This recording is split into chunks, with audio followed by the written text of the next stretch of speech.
Mark Strittmatter vanished without a trace in Medicine Bow National Forest. A year later, on October 23, 2020, a tourist exploring the area where Mark had disappeared stumbled upon his binoculars and a loaded shotgun. Nearby, an unfired bullet was discovered in the Tang Pavilion. Another year passed before a hunter named Chris and his nephew came to the Crow Mountains near the park's border for a hunting trip. During their outing, they accidentally discovered Mark's backpack. Following this lead, search and rescue teams found a folding knife about 300 feet from the scene, along with various items like hats and gear. A human mandible was also recovered. Forensic analysis confirmed that it belonged to Mark Strittmatter, the hunter who had vanished 3 years earlier. Evidence indicated that he had suffered a severe blow before death. Strangely, his remains appeared to have been transported dozens of kilometers away to Mount Luke. On the morning of October 19, 2019, Mark was last seen driving his white pickup truck into Medicine Bow National Forest. Surveillance footage from a convenience store captured him wearing a light camouflage shirt, gray trousers, a large hat, and an orange wool cover. October is a popular time for hunting and for people to go missing, but Mark hadn't planned to get lost. He had a specific goal: to hunt a Sasquatch. Medicine Bow National Forest spans over 2 million acres across Wyoming and Colorado. Its climate is unpredictable, with significant temperature shifts between morning and evening. The park's tallest mountains rise above 12,000 feet. The forest is not only rich in wildlife, but steeped in folklore, particularly the enduring tales of Sasquatch. Sightings of the creature have been reported consistently since the 1970s. Many park rangers have heard stories, and some even claimed first-hand encounters. Mark planned to hunt in an area known as Changangi Campground, deep within the park. He was well-equipped, carrying a high-caliber rifle, folding knife, binoculars, and a backpack filled with survival gear. It was clear he had prepared thoroughly. Mark lived with his girlfriend of 13 years, Kelly, who often accompanied him on hunts. Around 11 a.m. that day, he tried calling her, but received no answer. He then texted her, claiming he had nearly killed a Bigfoot. Kelly struggled to understand Mark's increasingly paranoid and eccentric behavior. She believed Bigfoot was a myth. That day, a blizzard had been forecast. Concerned for his safety, Kelly called him back and urged him to stop hunting. There was a long silence on the line. Then Mark hung up. She tried calling again, but he never answered. On October 20th, Kelly returned home and realized Mark hadn't come back. Alarmed, she went to the police station to check if there had been any reports. She was the first to report him missing. Local police began investigating. Instead of going home, Kelly drove alone to Changangi Campground, where she found Mark's white pickup parked at the junction of Forest Highways 801 and 803. The truck was already covered in thick snow. Inside, she found his cell phone, wallet, cigarettes, and other personal items. The keys were in the vehicle's mailbox, a habit Mark was known for. The only items missing were his shotgun and backpack. She tried starting the truck. It was in working condition with no sign of damage. The presence of his cell phone inside the truck suggested he had briefly returned before heading back into the forest. Following Mark's disappearance, search and rescue operations were quickly launched, but heavy snow severely hindered progress. Despite multiple teams, no results emerged. A year later, on October 23, 2020, a mountain climber discovered a pair of binoculars and a shotgun about 600 meters from Mark's vehicle. The shotgun was loaded, and an unfired bullet lay nearby. Authorities confirmed the weapon had been fired at least once. Kelly confirmed these items belonged to Mark. Based on this discovery, police assumed Mark had died. A team of 12 civilian volunteers searched the area but found nothing more. Another year passed before a major breakthrough came. On October 16, 2022, police received a call from a hunter reporting the discovery of human remains in Rock Mountain, nearly 17 miles from where Mark's vehicle had been found. Chris and his nephew had been hunting when they spotted a backpack containing clothing and boots. Inside was Mark's hunting license. Police found more belongings nearby: a human mandible, broken ribs, and personal items including receipts and a folding knife, all within a 300-foot radius. His clothes were located as well, but had been torn apart. Forensic tests confirmed the bones belonged to Mark. His remains showed signs of significant trauma, though the exact cause of death couldn't be determined. There was no conclusive evidence of foul play, but the possibility of a wild animal attack could not be ruled out. Yet no known predator matched the injuries or circumstances. Kelly was again contacted by investigators.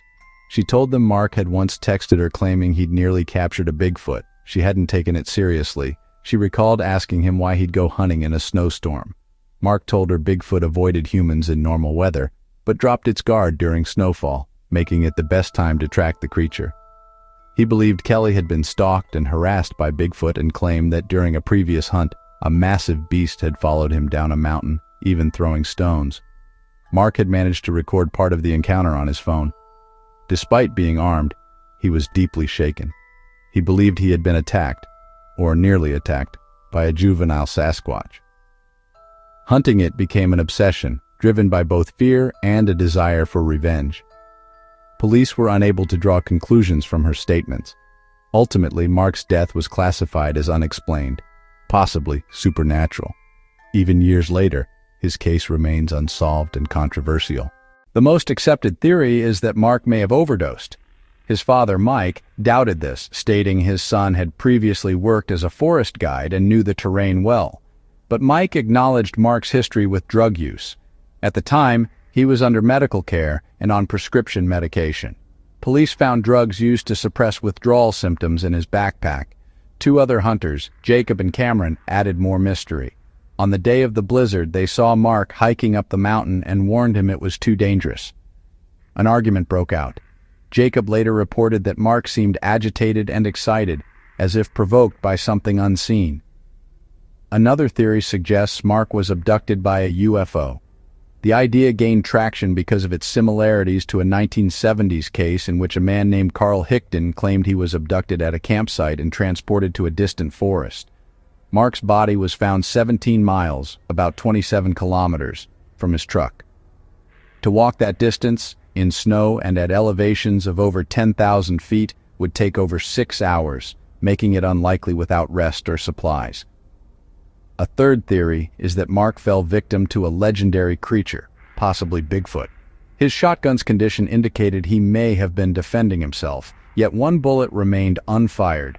His binoculars and shotgun were found far from his backpack, raising suspicions that his body had been moved. No known North American animal could have transported a human body that far uphill. During search operations, teams found something odd, massive footprints leading deeper into the mountains. These prints were larger than any known animal tracks in the region.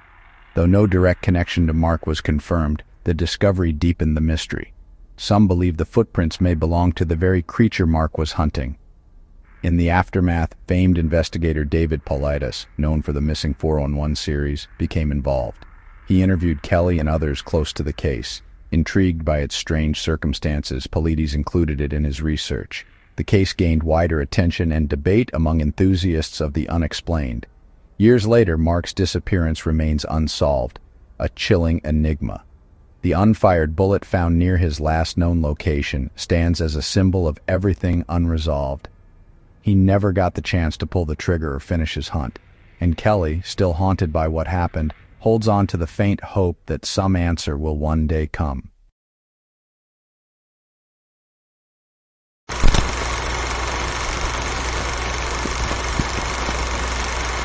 Exactly why I keep warning people about Appalachia. You don't have to see them because they see you. I haven't seen the full clip, just the part where he talks about that thing following him from the gifting rock. They followed me home from the gifting rock. It's about 1 o'clock in the morning right now. I think I don't know what to do. But they followed me home and it is absolutely staring at me right now. Ew.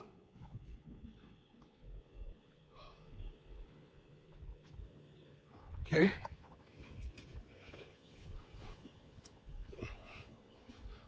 The trail camera was first triggered by what appears to be a deer or some other animal moving through the foreground. But shortly after, it captured something far more unusual. An upright, bipedal, Sasquatch-like figure. The footage was later slowed down to give a clearer view, revealing a creature with a powerful muscular build. features you can actually make out even in the dark video. Its face looks distinctly ape-like, a common trait often described in Bigfoot sightings. It moves cautiously, slightly hunched, staying behind the trees until the clip abruptly ends.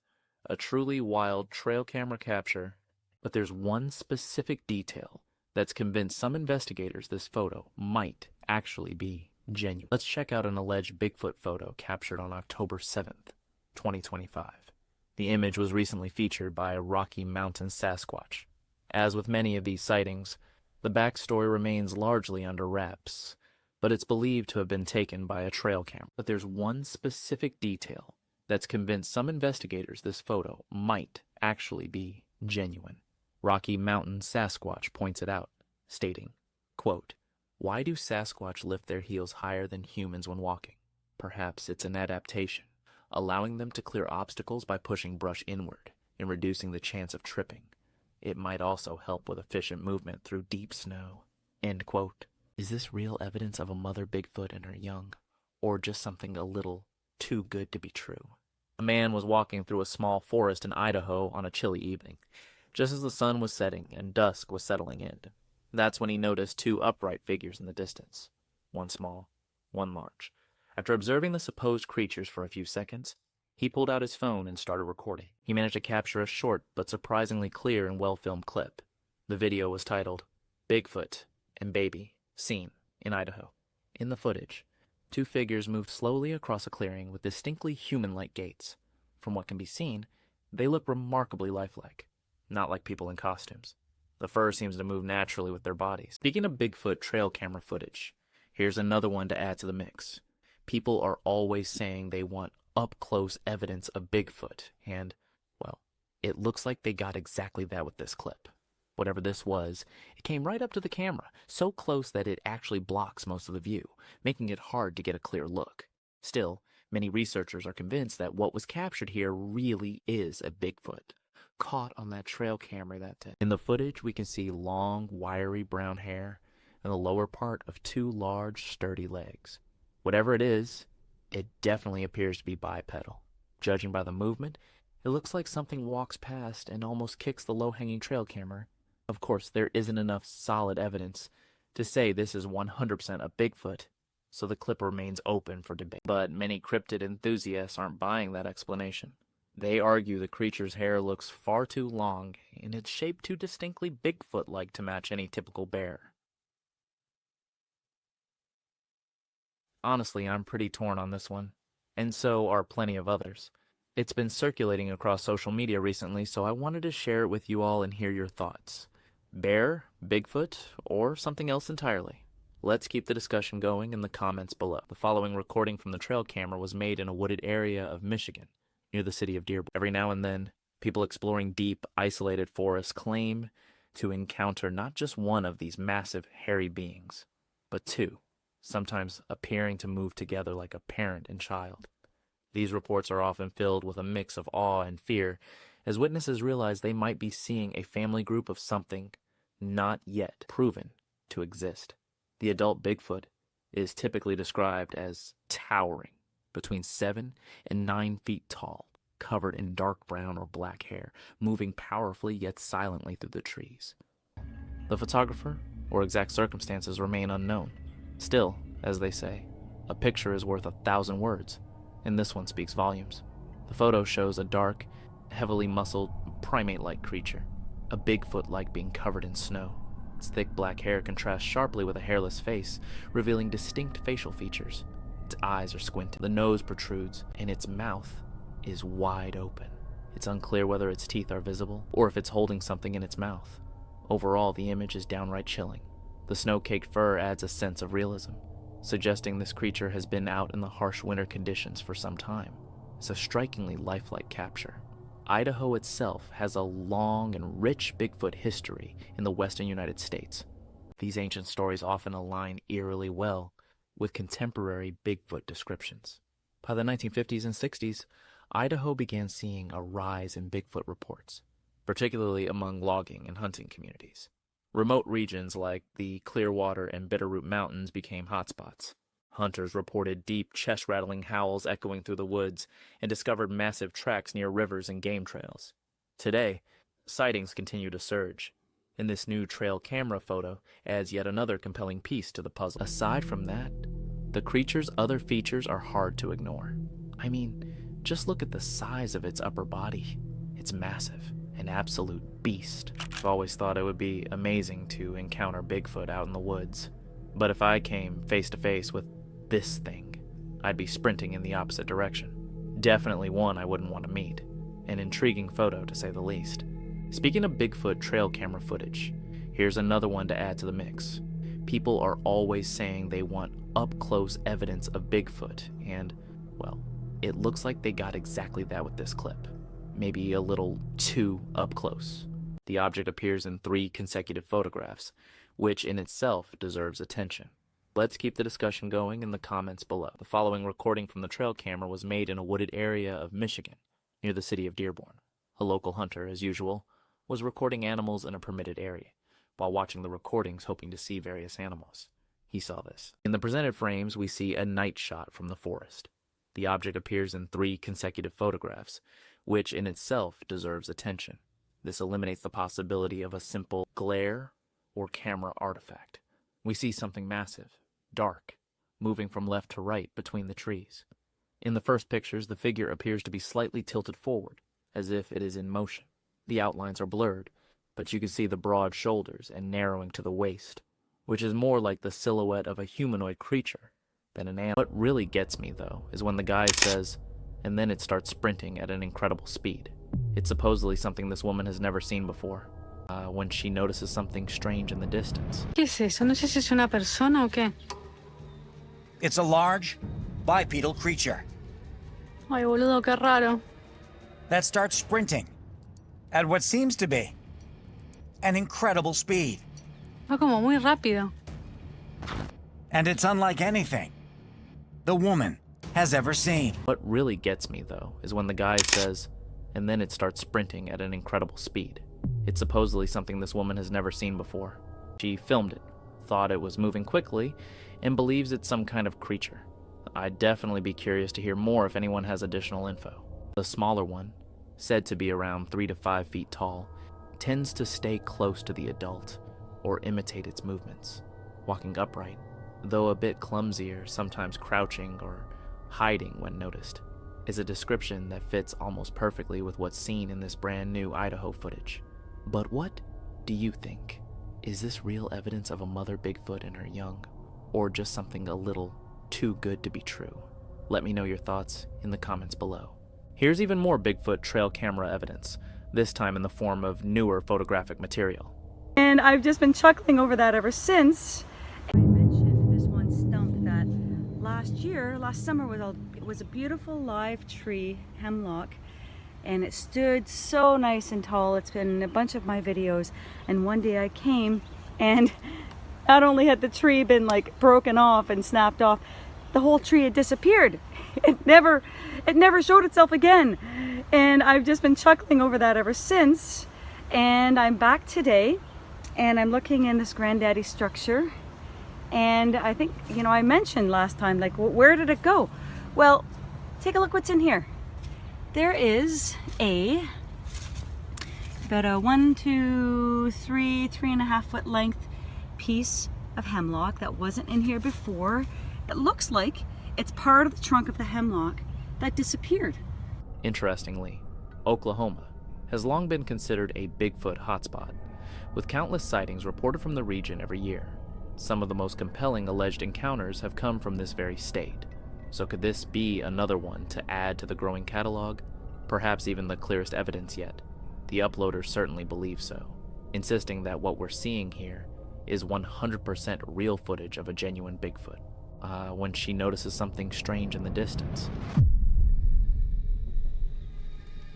¿Qué es eso? No sé si es una persona o qué. It's a large, bipedal creature Ay, boludo, qué raro. that starts sprinting at what seems to be an incredible speed. Va como muy rápido. And it's unlike anything the woman has ever seen. Still, as they say, a picture is worth 1,000 words, and this one speaks volumes. Here's even more Bigfoot trail camera evidence, this time in the form of newer photographic material. The photo was taken last winter in Idaho, deep within a remote snow-covered forest. While the image itself is fairly clear, the story behind it is much murkier. It remains a mysterious capture, leaving people across the internet scratching their heads. Take a look for yourself. Obviously, we know this image was captured by a trail camera in Idaho, but that's about all the concrete information available. The photographer or exact circumstances remain unknown. Still, as they say, a picture is worth 1,000 words, and this one speaks volumes. Even without unequivocal conclusions, the video perfectly demonstrates how attention and faith can form a unique experience of observing the unknown. If we consider this from an analytical point of view, we can assume two directions of interpretation. Cycles of winds, precipitation, and gravity can change the location of elements in the forest over time, creating the illusion of intelligent beings working. The synchronicity between the author's thoughts, where did the tree disappear to, and the actual changes on the site may indicate some abnormal pattern of perception, perhaps the interaction of the observer and the environment. It is especially noteworthy that the birch bark structure and the gift composition of wood and boxes appear soon after the author's thoughts. Even without unequivocal conclusions, the video perfectly demonstrates how attention and faith can form a unique experience of observing the unknown. Get the other side.